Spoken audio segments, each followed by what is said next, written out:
In question 2 of this exercise, we have this figure 3.14 which has a Cartesian plane with a bunch of points plotted. So let's go to part 1 of the question. The part 1 says coordinates of B. Write the coordinates of B. So B is this point here.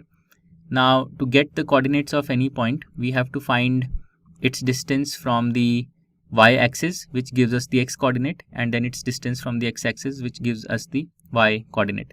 So B's distance from the y-axis is given by this segment, so 5 units, but in the negative x direction. So B's x-coordinate will be minus 5, x-coordinate or abscissa.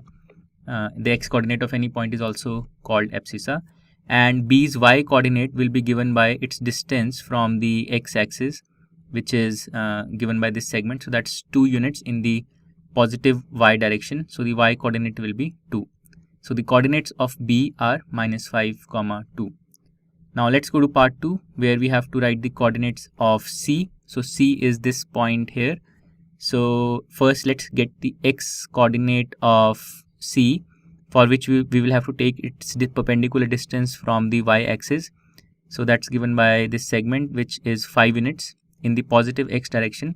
So the x coordinate or abscissa of C is 5, and now let's get its y coordinate, which will be given by the length of this segment, which is 5, but in the negative y direction. So the y coordinate of C will be negative 5.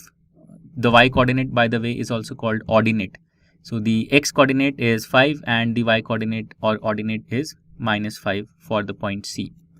Now let's go to part 3, in which we have to write the point identified by the coordinates minus 3, minus 5.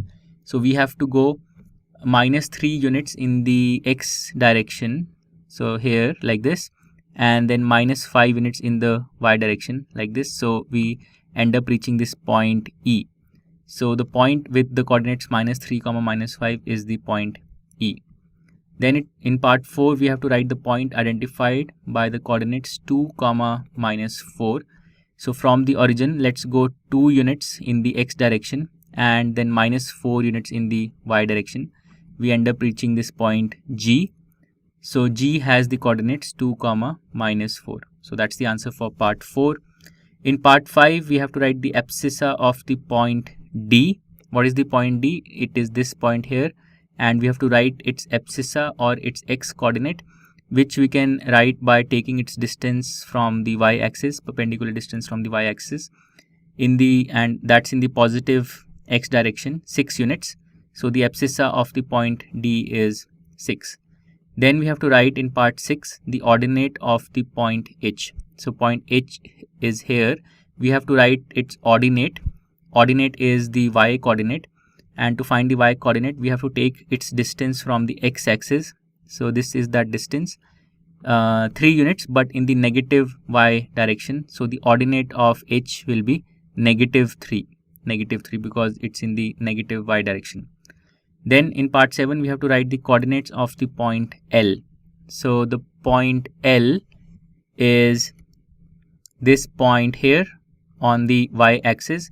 So its x coordinate or abscissa will basically be 0 because it is right on the y axis. So its distance from the y axis is 0, and its y coordinate can be taken using its distance from the x axis, which is 5 units in the positive direction. So the y coordinate will be 5. So the coordinates of L are 0, 5. And finally in part 8, we have to write the coordinates of the point M. So M is this point here, which is on the x-axis. So first we can find its x coordinate or abscissa, and for that we can take its distance from the y-axis. So this is that distance, 3 units, but in the negative x direction. So the x coordinate of M is minus 3. And what is its y coordinate? To find the y coordinate, we have to take the distance from the x-axis, but because M lies right on the x-axis, its distance from the x-axis is 0. So the y coordinate or ordinate is 0. So the coordinates of M are minus 3, 0. So these are the answers for question number 2. To learn more about how QMath can help you crack school and board exams, explore QMath Leap, a live online classroom program run by highly experienced and committed teachers.